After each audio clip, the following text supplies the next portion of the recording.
Welcome to the Race Day Show, sponsored by Arena for the Arena Grand Prix in Santa Clara, California. I'm your host, Tiffany Elias. This meet is said to be one of the most anticipated events of the series, and it is the final stop before USA Nationals and the World Champ Childs at the end of June in Indianapolis. This four-day meet started Thursday evening with the distance events, the 1500 for the women and the 800 for the men.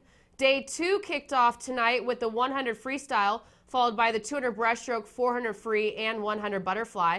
Before we recap these finals events, let's bring in Swimming World correspondent Jeff Cummings, who is on site in Santa Clara to bring us the news and gossip straight from the pool deck. Jeff, how is beautiful Santa Clara treating you? It's wonderful, Tiffany. After a few days of 105 in Phoenix, it's good to have a little cooler weather. I'm not really a big fan of the wind here, but it's always great coming to Santa Clara.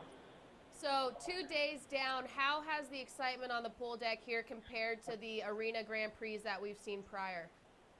Well, the other Grand Prix meets, you can tell that everybody's in hard training. When you're in hard training, you're mentally just not in a great place for racing. You don't want to race. You just want to go home and sleep. And here, everybody can see the light at the end of the tunnel. They know that Nationals is coming.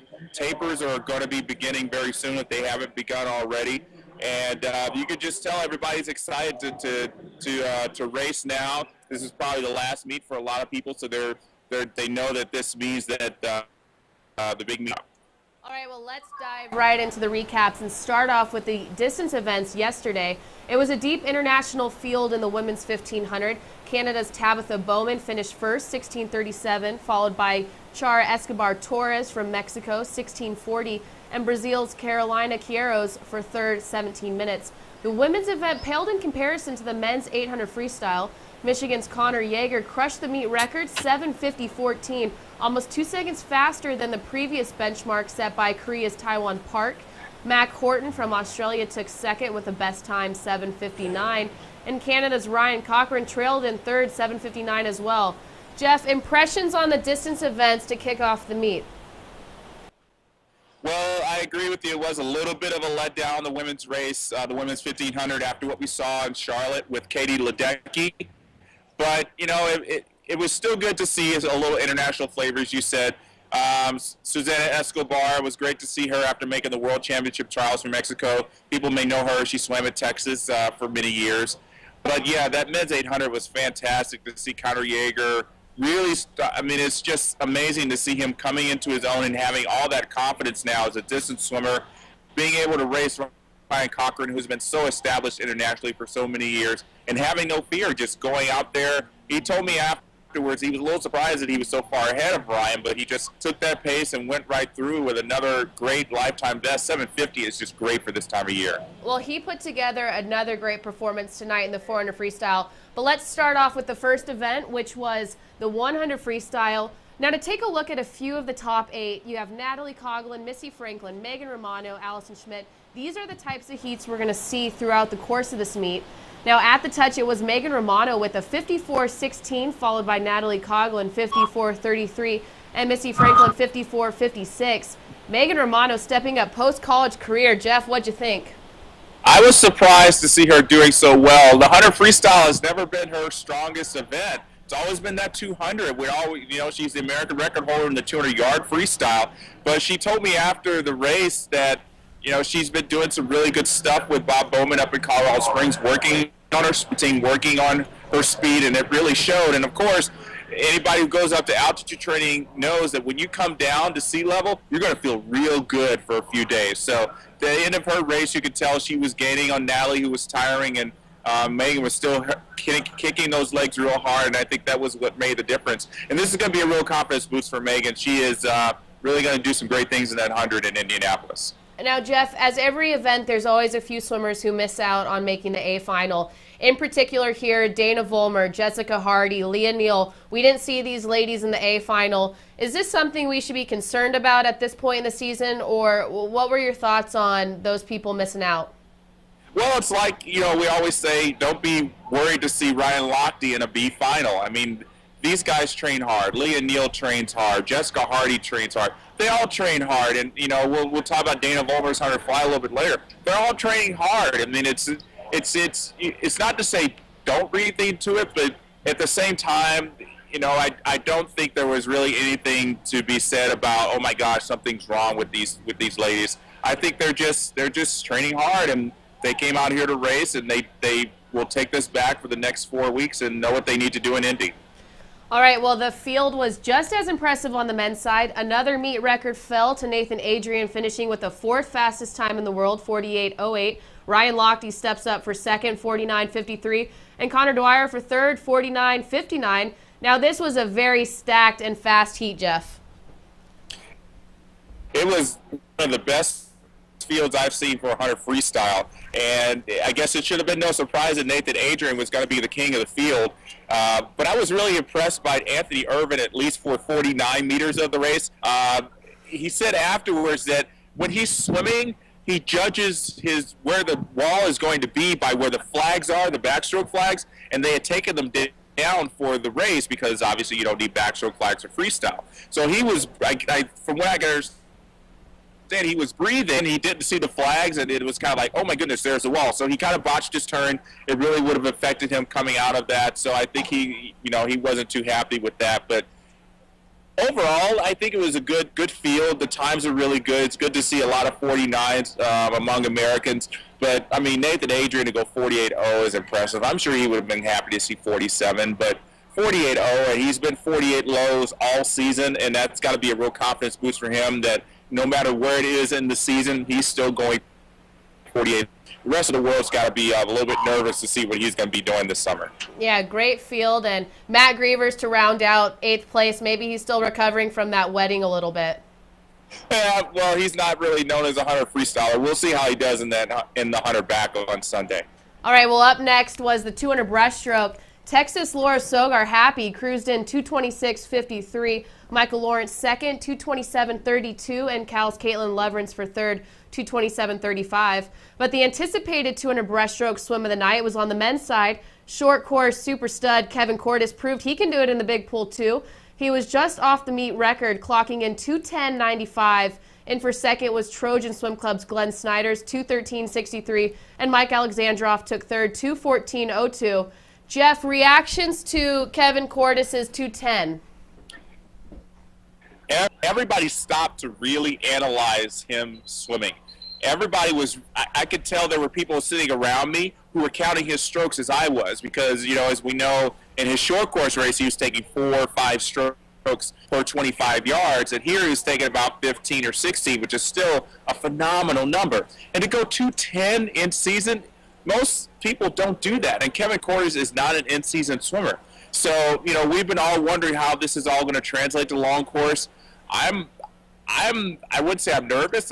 I'm a little fearful of that world record in the 200 breasts. It's going to be really interesting to see how well he does at Indianapolis, and if he makes the team, what he can do against the big dogs at World Championships. Yeah, everybody kind of not downplayed his short course, but said, we'll see what he can do in the big pool. He proved he's going to be a threat, and most importantly, something to notice about his technique is his kick is so strong all the way to the end. I would just love to know what he works on a regular basis, the dry land and all the things that he does to make that kick so strong, because down to his last kick, it is as powerful as the race when he started.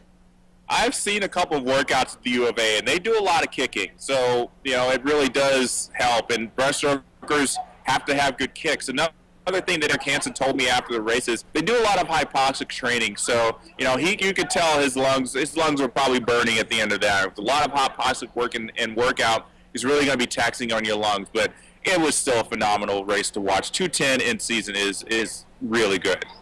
All right, moving on to the 400 freestyle. It was a close field the entire race, but somehow in the final 10 meters, North Baltimore's Jillian Ryan closed in on the leaders for first, 4:11.83, just in front of Alexa Kormanicki, 4:11.93, and Allison Schmitt, 4:11.97.